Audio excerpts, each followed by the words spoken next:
Ito pong sinasabi. Someone in the crowd said to him, "Teacher, tell my brother to divide the family inheritance with me." But he said to him, "Man, who appointed me a judge or arbitrator over you?" Then he said to them, "Beware and be on your guard against every form of greed, for not even when one has abundance does his life consist of his possessions."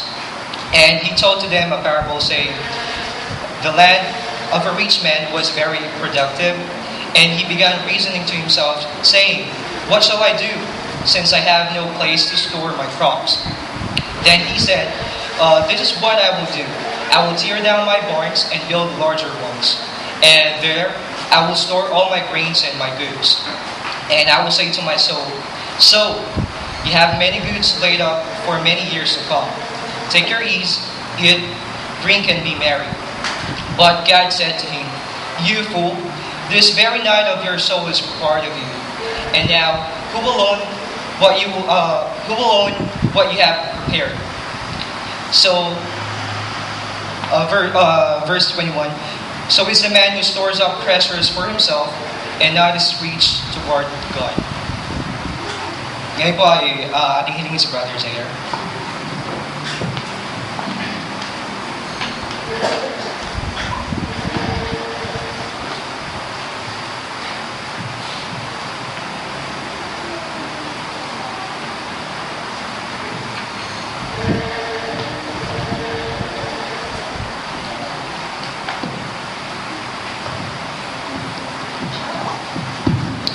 Good morning po mga kapatid. The title of my sermon for this morning is about money. Pero bago ang lahat mga kapatid, gusto sana magpasalamat kay Kuya Brian na nagpayal sa akin ng outline. Kung ito yung naging guide sa akin upang magawa itong sermon na to. Alam niyo mga kapatid, habang binabasa ko itong sermon na to, lagi po pasok sa akin isipan, abang haba neto kung injanin ko kaya si Kuya Brian, kung hindi ata ako umattend sa Sunday ngayon. Pero mga kapatid, habang binabasa ko siya, habang paulit-ulit ko siyang binabasa, pumasok sa isipan ko na bakit sa school na ako pag-report naman ako? Bakit sa school na ako pag-defend naman ako ng thesis? Kung para sa Panginoon naman ito, pati natin gawin mga kapatid. So, money, which is very common sa ating mga kapatid. Kung saan na-experience natin, kung saan nakaka-relate tayo araw-araw. So, ang gagawin ko mga kapatid hindi ako mag-focus sa isang bagay tungkol sa pera. Kundi, itatakal natin lahat ng issue, lahat ng problem tungkol kung paano natin gamitin ang pera or kung paano natin i-value ang pera mga kapatid. So, kanina sa binasa ni Brother Gio sa Luke chapter 12 verse 13 to 21, ito yung tungkol sa parable of the rich fool. So, sisimulan ko ang aking sermon by reading an inspirational story tungkol sa a poor dad with a rich son. A poor dad with a rich son. One day, a rich dad took his son on a trip, wanted to show him how poor someone can be. They spent time on the farm of a poor family. On the way home, Dad asked, "Did you see how poor they are? What did you learn?" Son said, "We have one dog, they have four. We have pool, they have rivers. We have lanterns at night, they have stars. We buy foods, they grow theirs. We have walls to protect us, they have friends. We have encyclopedias, they have the Bible." And then they headed at home. The son said, "Thanks, Dad, for showing me how poor we are." So, yung tungkol sa inspirational story ng mga kapatid, it's not about the money that makes us rich mga kapatid. It's about the simplicity with God in our lives. So, mga kapatid, itong isang libro na to na tinatabi-tabi lang natin minsan sa bahay is mas mahalaga pa sa pera, hindi lang milyon ang katumbas nito mga kapatid. Once na pinag-aralan natin to at isinabuhay natin mga kapatid, at dumating na ang time na tayo na sa Judgment Day ng mga kapatid at sa kalangitan, nandun na yung walang katapusan na kayamanan na hinahangad natin. Nandun na yung walang katapusang kaligayahan na hinahangad natin. So, I prepared something here mga kapatid na tungkol sa apat na uri ng tao. Ito yung mga tao na nabubuhay sa lipunan natin, mga taong nasa paligid natin, maski tayo mga kapatid, tayo yung mga tao nito. So here are the four. First, the righteous rich mga kapatid. Itong righteous rich ito mga kapatid, ito yung mga tao na they work hard, they invest smart, They know how to value or appreciate money. They give to poor, help to spread the gospel. They give to God. They know how to look back where they came from. Commonly mga kapatid, ito yung mga tao na from hirap guminhawa yung buhay. Sila yung mga righteous rich mga kapatid. The second one is the unrighteous rich. Sila yung mga kapatid yung mga saking sa pera, nag-hoard ng kanilang pera, hindi nagbibigay sa mga mahihirap, hindi tumutulong sa Panginoon. Sila mga kapatid, applicable dito yung mga tao na mga kapatid na laki sa layaw, anak mayaman. Sila yung mga unrighteous rich mga kapatid. The third one is the righteous poor. Same thing din mga kapatid sa righteous rich, kung saan tumutulong sila sa mga mahihirap. They work hard, they invest money also, but still, wala silang mga kapatid. Pero kahit na alam natin na salat sila sa pera, kung gugustuhin talaga nila makapagbigay, is makapagbigay talaga sila mga kapatid. The fourth one is the unrighteous poor. Ito mga kapatid, yung they don't work smart, they don't save money, and kung makatanggap naman sila ng pera, is wawaldasin nila para sa wala at babalik naman sila sa walang-wala sila. So, ito mga kapatid, yung mga walang patutunguhan sa buhay, yung mga bahala na hindi niya alam kung anong mangyayari mamaya, hindi niya alam kung anong mangyayari bukas. Ito yung parang sinasabi natin na mga tao na bahala na si Batman, sa yung mga kapatid, yung mga unrighteous rich. So, alam niyo mga kapatid, hindi naman issue dito yung pagiging mayaman or mahirap. Ang issue dito is, are we righteous? Even si Jesus mga kapatid, he experienced both sides, pagiging mayaman at pagiging mahirap. According nga mga kapatid sa 2 Corinthians chapter 8 verse 9, if you have your Bible mga kapatid, let's read. For you know the grace of our Lord Jesus Christ, that though He was rich, yet for your sakes He became poor, that He through His poverty might be rich mga kapatid. So, from heaven mga kapatid, siya yung mayaman. Bumaba siya dito sa earth para siya yung maghirap. Para maranasan niya rin ang kahirapan mga kapatid for our sake mga kapatid. So, here comes the big question mga kapatid. Where do you belong? Saan kaya kayo nabibilang? Saan kaya tayo nabibilang mga kapatid? So, kung ilagay niyo sarili niyo sa apat na uri ng tao kanina mga kapatid, saan kaya kayo nabibilang? Saan kaya tayo nabibilang mga kapatid? So, I hope mga kapatid na each one of us will fall under either number 1 or 3 mga kapatid na kahit mayaman or mahirap, we are still righteous. So, I will show you some pictures here mga kapatid na nakuha ko sa isang social network na Facebook. Isang mga pictures na nakaka-relate ang mga kabataan or even the young ones mga kapatid. Na kung saan hindi nila ina-appreciate, hindi nila binavalue ang pera. Ay mga kapatid, ganito ako nung 4th year high school ako. Kung paano ko tignan ng pera ko mga kapatid. So, ang bango ko nun is 100 pesos. Ang school ko is walking distance. Kapag nagugutom ako, tropa ko naman yung guardian namin si Mang Ruben. Kausapin ko lang siya, uwi ako sa bahay para kumain. So, yung 100 pesos na yun is hindi nababawasan. Kung mabawasan man is for the paperwork lang, mga photocopies lang, mga ganun lang mga kapatid. Kaya ang tingin ko nun, okay lang kahit maldasin ko tong pera na to kasi bukas meron na naman ito 100. Bukas meron na naman itong panibagong pera. So ganitong tingnan ng pera nun, which is very wrong mga kapatid. Kapag nakikita naman ng classmate ko na isang working student, yung baon ko, yung 100 pesos is magkano sa kanya? 1,000. 1,000 ang katumbas sa kanya mga kapatid. Kung gaano niya pinaghihirapan yung bawat piso na kanyang pinagtatrabahuan. And the last mga kapatid, how my parents look at my allowance. Hindi lang lahat ito mga kapatid sa mga matatanda pati na rin sa mga magulang na papakihirap mga kapatid. Kung 100 piso na binibigay sa iyo is ang halaga ng 1,000 para sa kanila, milyon mahigit pa mga kapatid. So, kung hindi naman tayo marunong palaga sa mga pera natin mga kapatid,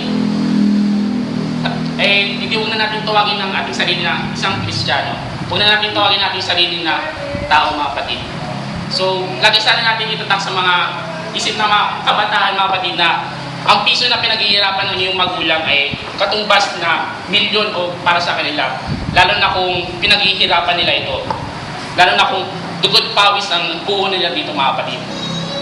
Alam niyo ba, mga kapatid, yung pili mo ko yung sige bigay syndrome. Lalo na, mga kapatid, kung may mga kapatid, may mga magulang kayo, may mga kamag-anak na nagtatrabaho sa ibang bansa, mga kamag-anak na OFW, mga kamag-anak na seaman, or etc. mga kapatid. Itong pag-uwi ni tatay, ni nanay, galing sa ibang bansa, ito sabihin ni anak, tay, pabili ako ng ganito, nay, pabili ako ng ganyan.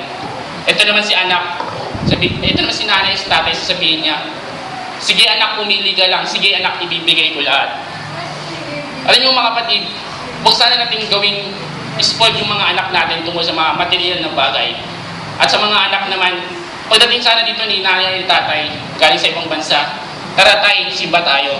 Tara nay, puna tayo ng midweek service tayo. So, hindi ko naman sinasabi na masama mga kapatid na maghangad tayo ng mga material na bagay. Hindi. Ang masama doon is kung naglilid na siya or kumabot na sa point na hindi na siya maganda or lumalayo ng loob natin sa Panginoon, mga kapatid. Doon na darating yung kasamaan, mga kapatid. According nga mga kapatid sa 1 Timothy chapter 6 verse 10, for the love of money is the root of all evil, which while some coveted after, they have erred from the faith and pierced themselves through with many sorrows. Mga kapatid, kunwari, nasanay yung inyong mga anak sa pagkakaroon ng isang bagay na lagi niyang hinihingi at binibigay niyo. Once na hindi niyo na kayang ibigay yung mga kapatid, syempre magtatampo yung bata, syempre lalayo yung loob niya sa'yo. So, magkakaroon ng tendency na hindi na siya sasama sa'yo tuwing worship service, hindi na siya sasama sa'yo tuwing may mga Bible studies, mga kapatid. So, ang mangyayari is malalayo na yung loob niya sa Panginoon, which is very wrong, mga kapatid. And when it comes to giving naman, mga kapatid, according to Luke chapter 6 verse 38, give and it shall be given unto you. Good measure, pressed down and shaken together, and running over shall men give into your bosom. For with the same measure that he with all it shall be measured to you again. So, lagi kong mga kapatid naiisip yung sinasabi sa amin ni Brother Billy. When it comes to giving, ibigay mo kung ano yung bukal sa loob mo. Naway, yung mga mag-set ka ng amount sa buong week na yun, from Monday to Saturday, mag-set ka ng amount, hindi yung kung ano lang may kita mo sa wallet mo, yun yung ibibigay mo. Hindi yung kung ano lang yung natira sa pera mo, yun yung ibibigay mo.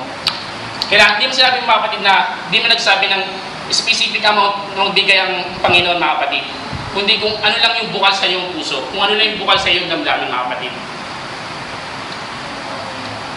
Tsaka hindi naman natin kailangan magbigay ng malaking bagay, hindi natin kailangan magbigay ng bonggang-bongga.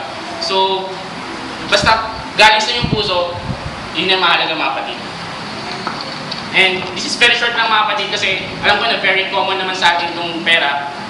And lahat naman tayo talaga nakaka-experience. And for our conclusion, mga kapatid, I will tell you another inspirational story about money versus salvation. One Sunday evening, a man came home from work late, tired and irritated, to find his 5-year-old son waiting for him at the door. His son said, "Daddy, may I ask you a question?" "Yes, sure, what it is," replied by his dad. "How much do you make an hour?" And his dad said, "That's none of your business. Why do you ask such a thing?" His mind is very angry. "I just want to know, please tell me, how much do you make an hour?" And his dad said, "If you must know, I make $20 an hour." So the little boy replied with his head down, "Daddy, may I please borrow $10?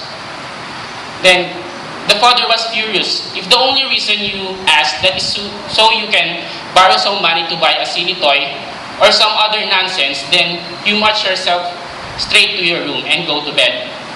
Think about why you are being so selfish. I work hard every day for this childish behavior." So the little boy quietly went to his room and shut the door. The man sat down and started to get even angrier about the little boy's question. How dare he ask such question only to get some money? After about an hour or so, the man had calmed down and started to think. Maybe there was something he really needed to buy with that.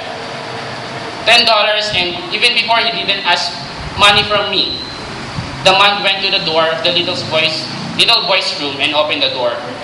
Are you asleep, son? He asked. No, Daddy, I'm awake. I've been thinking maybe I was too hard on you earlier.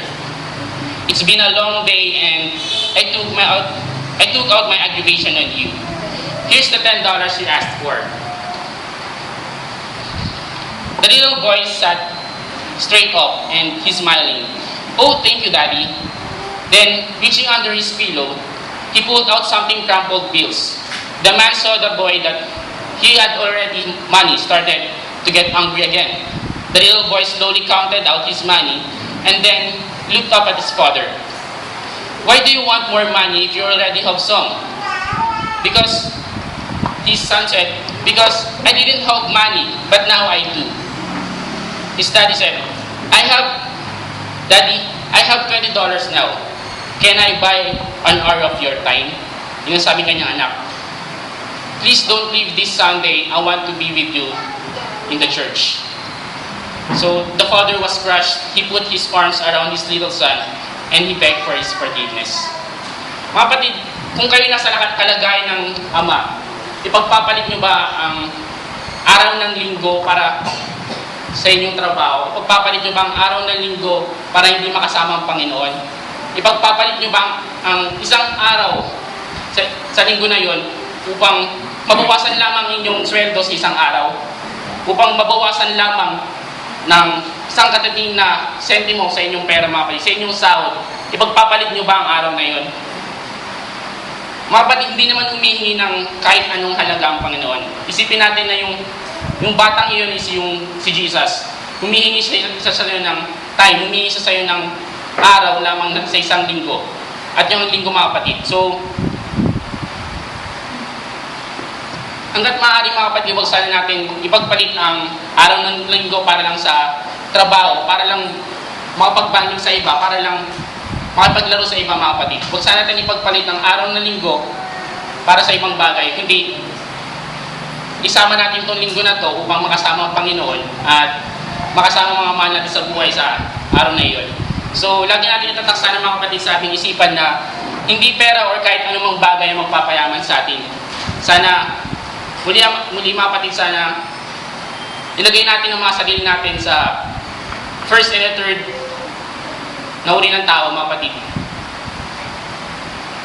The righteous rich and the righteous poor, mga kapatid. So, muli mga kapatid, ako'y nagpapasalamat at magandang umaga ulit sa inyo.